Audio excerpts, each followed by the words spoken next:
Selamat sore, Saners. Senang sekali Sore. bisa menyapa kalian di sini di tengah persiapan ujian online. Sore, Mbak. Gimana persiapannya? Biar lebih semangat, aku ada pantun nih untuk kalian semua.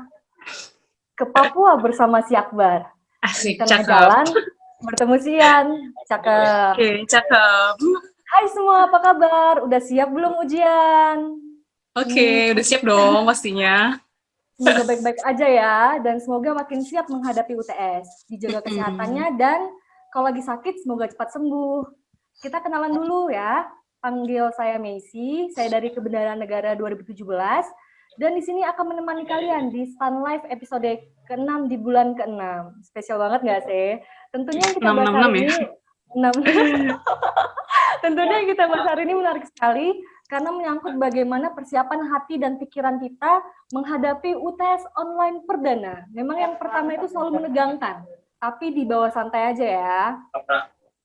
Rasa-rasanya kalau ingat suasana ujian di kampus, minggu ini adalah minggu tenang, di mana kegiatan non-akademik ditunda dulu, perpus buka sampai malam, dan pastinya plasma, McD, ruang tamu kosan, dan tempat lain tuh dipenuhi sama orang tentiran. Momen spesial lainnya tuh saling ngasih UTS kit yang isinya makanan atau apapun itu dengan pesan yang ditulis di sticky notes. Jadi kangen kampus nggak sih? Atau Mbak Dini juga kangen kampus? Kangen banget sih, tapi males kerjanya loh. Soalnya nggak bercanda-canda. Kangen. Kan suasana kampus tuh enak banget kan, udah bersejuk. Nah, Saners, tentunya saya tidak sendiri. Saya ditemani dengan psikolog cantik yang luar biasa baik hatinya, tidak sombong dan rajin menabung ya. Oke. Halo Mbak Dini Miralsari. Hai, Messi. Namanya lucu banget, Messi Tiani ya? Ya, panggil saya Messi aja. Oke, Messi. Messi apa kabar? Baik. Mbak live daerah mana nih, Mbak?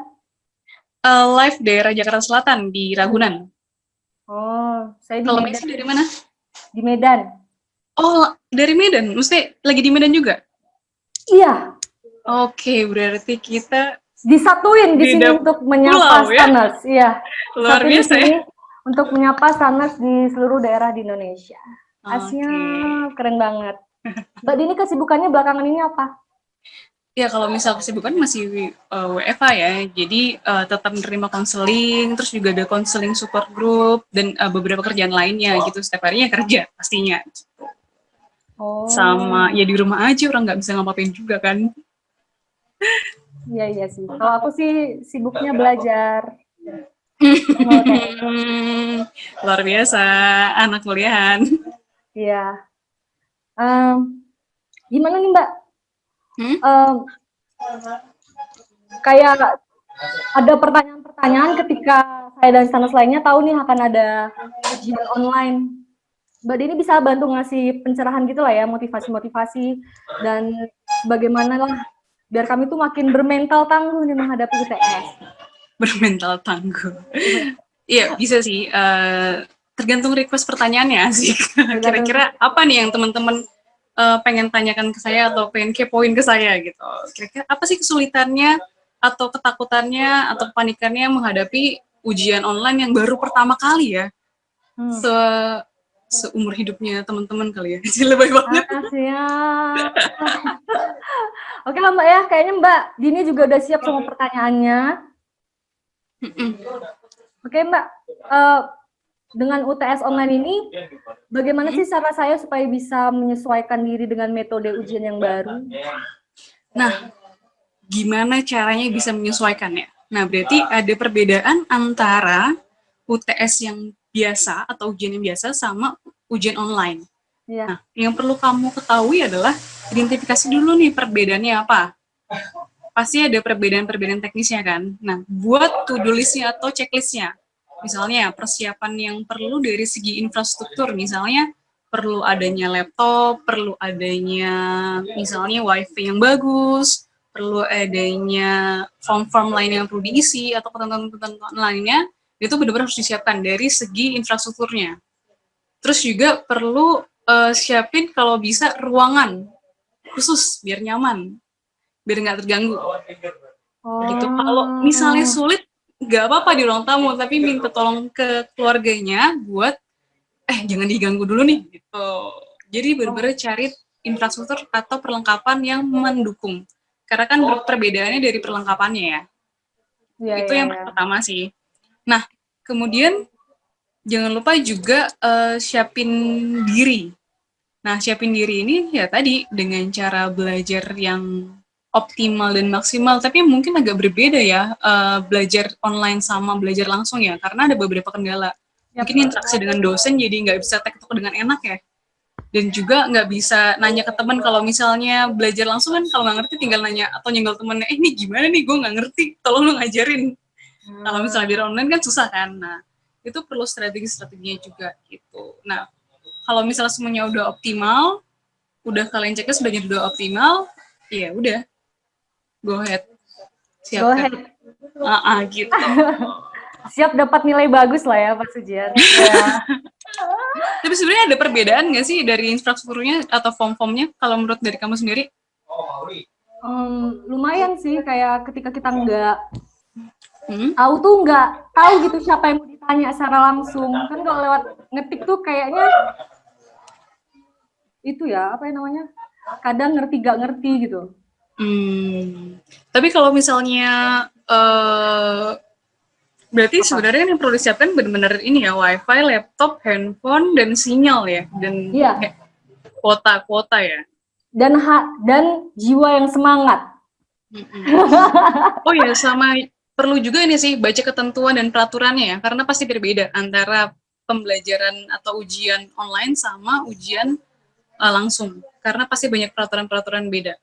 Kapan ngumpulinnya, durasi keterlambatannya kapan, gimana apa namanya loginnya berapa menit sebelum ujian, nah itu perlu banget diketahui gitu sih. Ya, Dan ya, perlu ya. dibuat checklist supaya nggak deg-degan. Ya berarti kayak persiapan mau berperang lah, checklist. Oh ini udah siap, udah siap, udah siap, udah siap, udah siap. Ya udah. Udah siap, udah siap, udah siap, udah siap. Tinggal gas saja gitu ya. Ini Mbak, berhubungan sama yang paling menakutkan lah ya istilahnya, kayak nilai gitu. Nilai yang mempengaruhi semuanya. Udah checklist, udah semua dilakuin. Tapi kan bergantung sama dosen juga, hal-hal lain juga yang berpengaruh gitu sama nilai. Kira-kira Mbak, kadang tuh takut gitu Mbak, nanti ujian hasilnya kurang memuaskan. Gimana sih supaya bisa dealing dengan kepanikan yang muncul itu?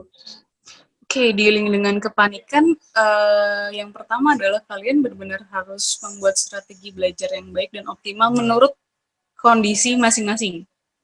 Jadi maksudnya jangan, kalau teman saya sampai jam 3 pagi, saya juga harus jam 3 pagi, belum tentu. Jadi kalian harus tahu juga strategi belajar yang kalian paling baik tuh yang kayak gimana. Terus, misalnya kalian efektifnya belajarnya pagi, ya udah pagi. Udah berdianalisis kebutuhan strategi kalian gimana. Kalian sukanya sambil dengerin musik, ya udah nggak apa sambil dengerin musik.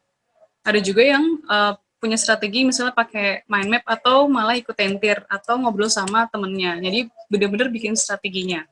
Nah kemudian kalau misalnya strateginya udah maksimal, jadi kayak dibuat keyakinan dalam diri gitu loh. Oh ya udah, kalau misalnya udah optimal dan merasa bagus usahanya, ketika ujian kamu tinggal relaksasi diri dan jadi mempersiapkan diri. Jadi bisa kayak tarik napas dalam-dalam terus dihembuskan. Jadi tarik napas bener-bener sampai full. Coba dipraktekin bener-bener sampai full, tarik napas dalam-dalam 4 hitungan, terus seperti ditahan 7 hitungan, terus dihembuskan lagi 8 hitungan. Nah, itu bisa membuat rileks sih. Nah, ketika udah waktunya, ibaratnya udah lagi ujian nih, kan pasti kayak panik kan? Iya. Kalau itu berusaha tetap tenangin diri, dan kalau misal udah selesai ujian, ya udah kayak ikhlasin aja. Yang penting kita sudah lakukan yang terbaik.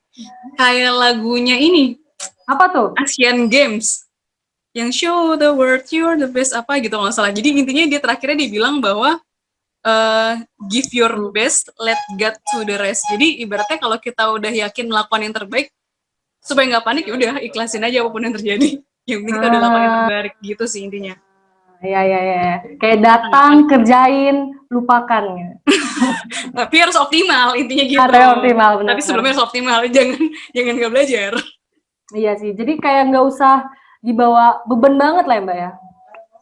Kalau beban dalam artian, kalau misalnya ketika kalian merasa beban terus jadi optimal belajar nggak apa-apa. Tapi ketika beban terus malah jadi nggak optimal, malah pusing, malah panik, ya jangan. Jadi pas udah ngerasa, wah ini beban tapi gue harus jadi semangat, gitu saya jadi semangat, nggak apa-apa. Tapi ketika misalnya malah jadi bikin buruk, ya langsung relaksasi aja atau mensugesti diri bahwa oke, nggak apa-apa, tenang bahwa kita bisa ngadepin ujian dengan baik gitu. Jadi makin harus relax nih ujian. Iya. Makin tepuk dada ya. Tapi Mbak, saya mau curhat nih. Kenapa? Mau ujian nih, tugas saya makin banyak gitu. Kayak banyak deadline di pertemuan terakhir, belum lagi KTTA dan lainnya. Gimana sih cara saya supaya bisa bagi waktu, tenaga dan pikiran saya supaya bisa mempersiapkan diri menjelang ujian ini? Nah, kalau misalnya kayak gitu, pernah denger yang namanya kuadran waktu nggak sih? Kayak penting segera, tidak penting tapi segera, terus penting tapi tidak segera, tidak penting dan tidak segera. Jadi ada namanya kuadran waktu, teman-teman bisa searching juga. Nah, di situ teman-teman bisa menentukan nih mana yang benar-benar penting dan segera. Misalnya, deadline yang harus dikumpulkan pada hari ini. Nah, itu berarti penting dan segera. Tapi misalnya yang 2 hari ke depan, tapi kalian ngerjainnya mudah, bisa cuma sejam doang, nah itu berarti penting tapi tidak segera. Nah, jadi dibuat kolom-kolomnya, jadi kalian melakukan atau mengerjakan tugas yang benar-benar penting dan segera dulu. Kalau contoh tidak penting, penting tapi tidak segera, itu tadi ujian, pengumpulan tugas yang 2 hari. Nah, kalau contoh yang tidak penting tapi segera, misalnya kayak angkat telepon, kan bisa nyuruh orang lain kan, telepon rumah misalnya, bisa nyuruh orang lain, atau misalnya angkat jemuran, Kalau itu tidak penting dalam artian tidak penting mengganggu ujian kalian, tapi segera kan, nah itu bisa minta tolong orang lain, yang kayak gitu-gitu harus dipilih-pilih.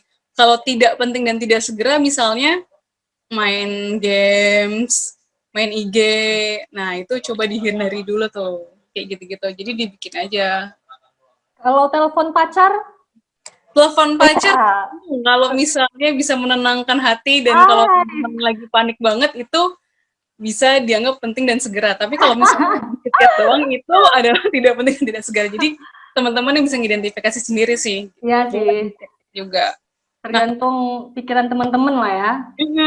Nah, kalau udah bikin kayak kuadran kayak gitu, teman-teman bisa buat list to-do list hariannya. Kalian mau ngerjain apa dulu nih, berdasarkan tingkat urgensitasnya dan tingkat kepentingannya. Nah, kalau udah seperti itu, nanti teman-teman yang seperti aku bilang tadi, buat rencana belajar. Cek mana pelajaran-pelajaran yang diujiankan. Misalnya ada 8 mata pelajaran. Nah, dari 8 itu urutin yang mana paling sulit sama yang paling mudah. Oke, terus hitung juga proporsi waktu ketika menuju ujian. Misalnya, ujian tinggal berapa hari lagi nih? Ya, sampai lupa Mbak, kebanyakan belajar saya. tinggal misalnya Ya itu 3 hari.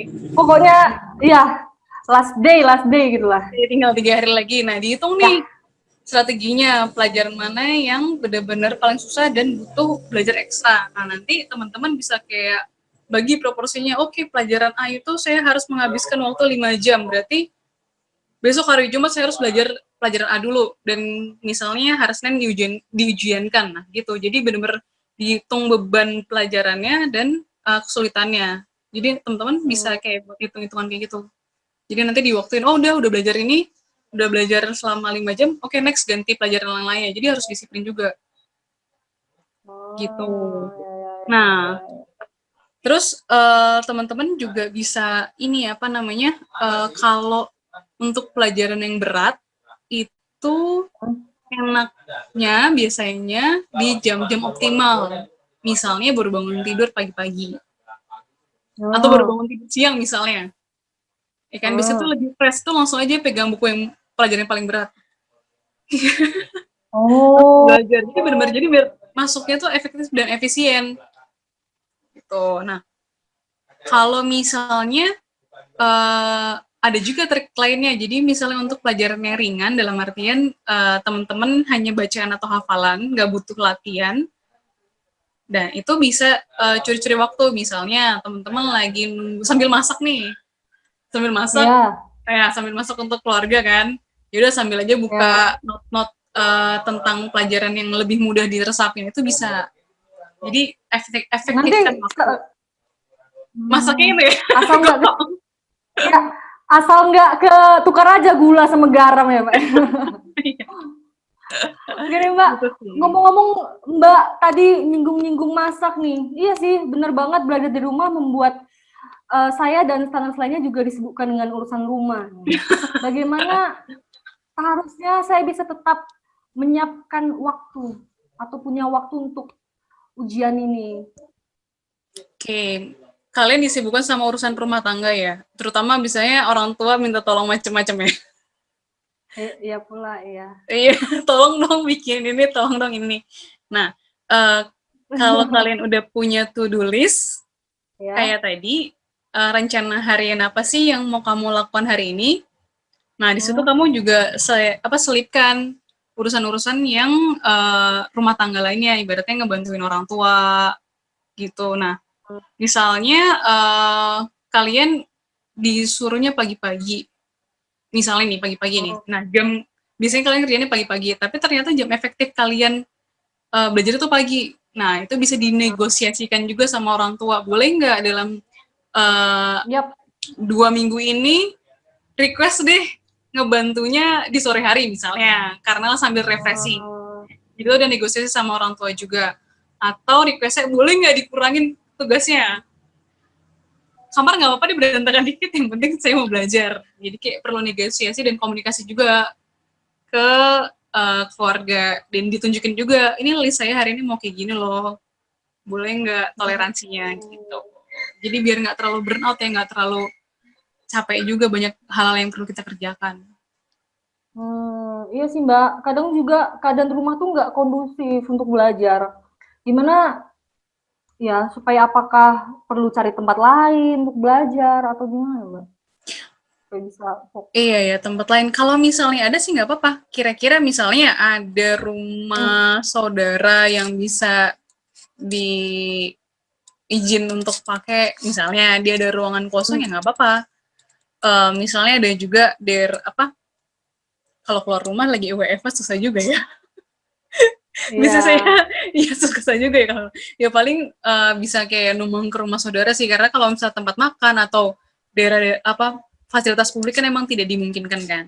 Ya paling kayak gitu. Hmm. Cuman yang perlu diperhatikan adalah ketika pas lagi ujiannya sih benar-benar harus kalau bisa benar-benar tenang, nyaman dan gak ada suara. Tapi kalau misalnya masih belajar kan masih bisa teman-teman pakai headset atau apa biar nggak terlalu kedengeran suara dari luar gitu. Pas ujiannya sih benar-benar harus cari tempat yang paling nyaman dan paling tenang yang bisa diusahakan gitu. Iya, iya, iya. Jadi cari tempat terbaik menurut versi sendiri lah Mbak ya. Menurut sendiri. Karena kita lah yang tahu lah di mana enaknya belajar, bagaimana cara belajar yang baik dan sebagainya. Kalau Let bisa it sih flow, let benar-benar it flow. dikomunikasikan juga dengan keluarga di rumah, benar-benar kalau nggak ada ruangan ya pakai ruangan apapun, tapi mereka minta tolong Ya. untuk nggak berisik dalam waktu tertentu gitu sih. Oh. Oke. Aduh, ngomongin belajar pusing nih, Mbak. Sumpah, itu sih Mbak juga kadang tuh di 7 pertemuan ini ada materi-materi yang memang sulit saya pahami gitu. Dengan Hmm. adanya metode daring ini, gimana sih cara untuk ngejar ketertinggalan dalam waktu singkat, apalagi sebentar lagi mau ujian, supaya saya tuh bisa paham materinya yang tadi saya nggak tahu. Oh, gimana cara yang ngejar ketertinggalan ya? Uh, Mm-mm. yang pertama sih kamu harus ini juga pahami kira-kira cara, coba bayangin nilai Apa? yang pernah kamu dapat, nilai terbaik yang pernah kamu lakukan, yang kamu pernah dapatkan ketika SMA atau di semester sebelumnya. Nah, misalnya kamu nilai terbaik waktu itu misalnya dapat 100 misalnya dalam pelajaran tertentu. Nah, coba bayangin kira-kira waktu itu strategi belajarnya yang oke yang kayak gimana sih? Jadi kalian belajar dari pengalaman kalian sendiri sebelumnya, strategi belajar yang paling oke itu kayak gimana. Terus juga perlu identifikasi sebenarnya kalian tipe orang yang apa sih, gaya belajarnya auditory, visual, apa kinestetis atau semuanya. Nah, karena akan berbeda nih kalau misalnya yang visual itu dengan nonton video, dengan baca PPT, itu akan lebih oke.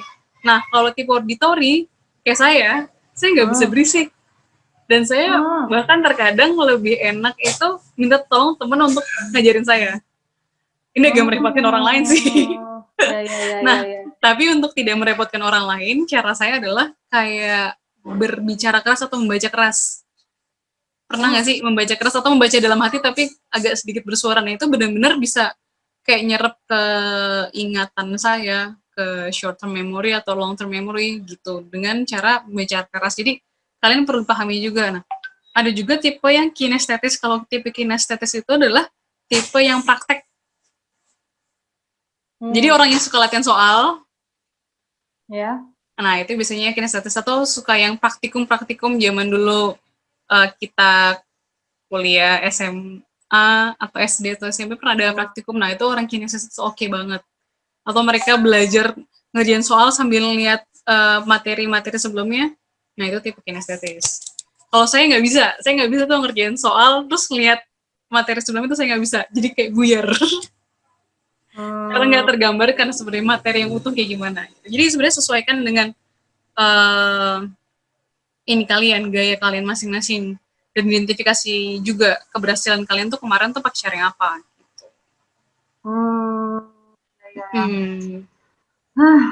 Memang agak susah gampang lah ya metode online ini. Tapi ya bawa karena baru pertama kali ya. Ya baru pertama memang menegangkan. Udah bikin tegang, bikin pusing, kebawa pikiran, Mbak. Jadi apa ya? Kadang tuh insomnia, ada masalah gitu. Kira-kira bagaimana Mbak supaya memperbaiki siklus tidur saya? Siklus tidur. Rata-rata teman-teman siklus tidurnya karena insomnia atau karena emang wah besok nggak masuk kampus santai aja, udah deh sampai malam. Ketahuan.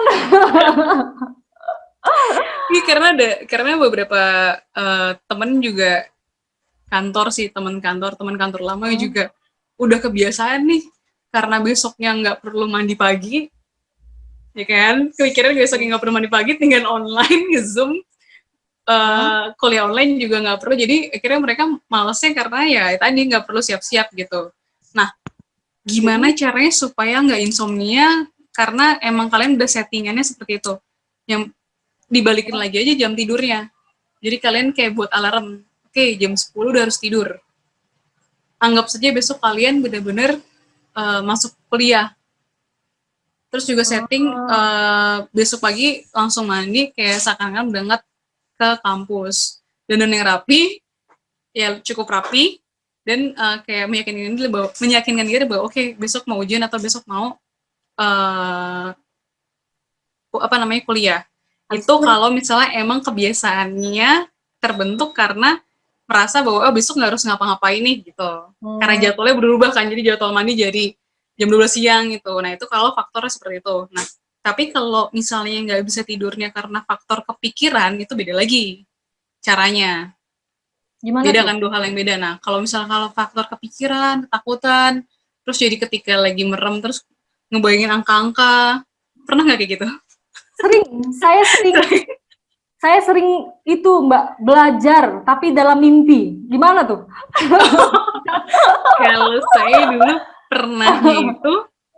Kalau saya dulu pernahnya itu sampai ngebayangin soalnya lagi ngerjain soal, terus kayak dejavu, besoknya soalnya keluar tapi ternyata jawaban saya di mimpi salah. Kayak merasa dapat wangsit tapi ternyata salah. Nah kalau misalnya kepikiran kayak gitu dan sampai insomnia, Jadi sebelum tidur ditulis aja kira-kira kepikiran apa aja sih. Misal kepikiran dulu besok takut misalnya ujiannya, takut bangun telat, takut jaringannya nggak stabil, takut laptop saya nggak oke, takut semua ketakutan ditulis aja dulu. Nah, Ya. dilihat nih kira-kira semua ketakutan itu bisa kalian selesaikan nggak sebelum tidur. Misalnya takut kalau laptopnya itu bermasalah, cek aja laptopnya. Jadi laptopnya dicek, oke berarti laptopnya udah oke nih buat besok. Nah, takut bangun kesiangan. Oke, kalau takut kalian coba misalnya setting di 2 handphone atau minta tolong orang serumah.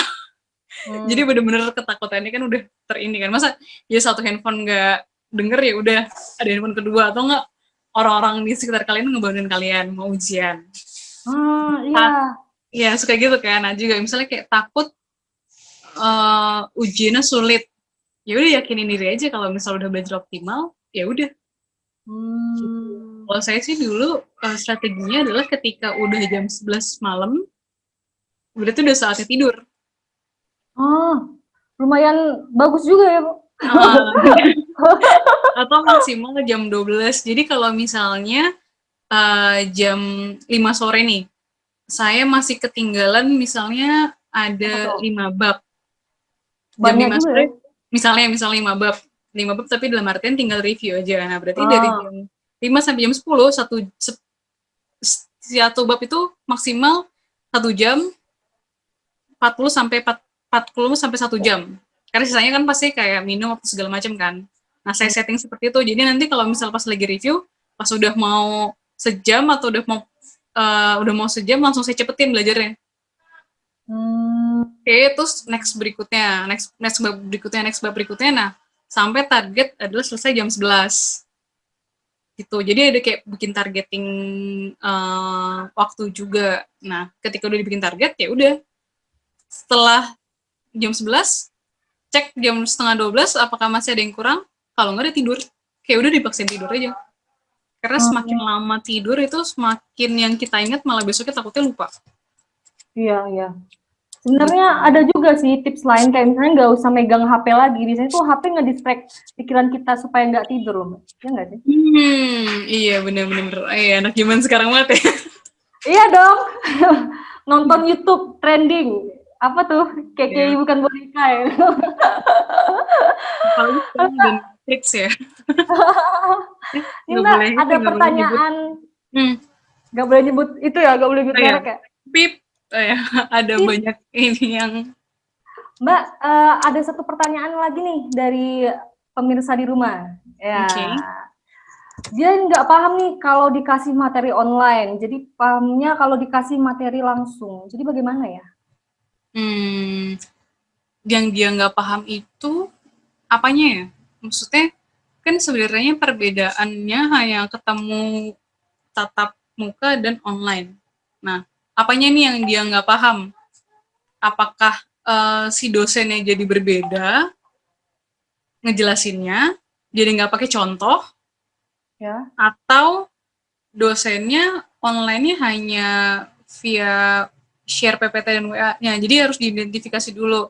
Misalnya kalau dia bedanya adalah dia nggak dikasih contoh secara langsung atau si dosen lupa ngasih contoh, nah mungkin bisa tanya ke teman-temannya yang paham dengan materi itu. Kira-kira contoh pengerjaan ini gimana ya, atau kakak tingkatnya, atau tentirnya, atau orang yang menurut dia paham.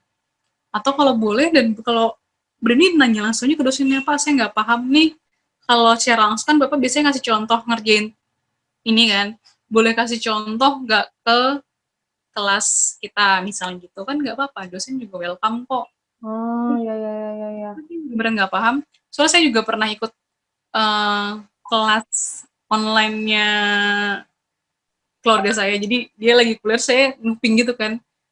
Nggak ada bedanya sih sama kuliah langsung, karena si dosennya juga nerangin pakai PPT dan ngomongnya juga clear, jelas, dan emang bener-bener oke, yang di PPT dan dia ngejelasin komprehensif. Nah, tergantung apanya sih yang bener-bener dia nggak paham gitu. Wah, Mbak Dini lumayan ngebantu Messi nih dan teman-teman di rumah untuk lebih siap nih, lebih aware sama UTS yang bentar lagi akan kami hadapi. Doakan kami ya Mbak ya. Amin. Mbak, kayaknya sering sharing kita juga udah cukup.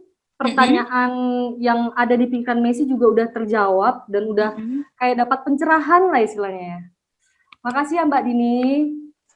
Semoga kami nih, aku dan standar di rumah makin semangat dan makin mental tangguh menghadapi ujian. Hihi. Terima kasih untuk yang nonton video ini. Semoga video ini bermanfaat. Selama pelaksanaan UTS, stand live ditiadakan ya. Tapi jangan sedih. Sampai jumpa di episode selanjutnya. Makasih ya Mbak Dini udah menemani kami. Ya. Oke, semangat ujian semua. Saya Messi sebagai moderator pamit undur diri. Selamat sore. Sore.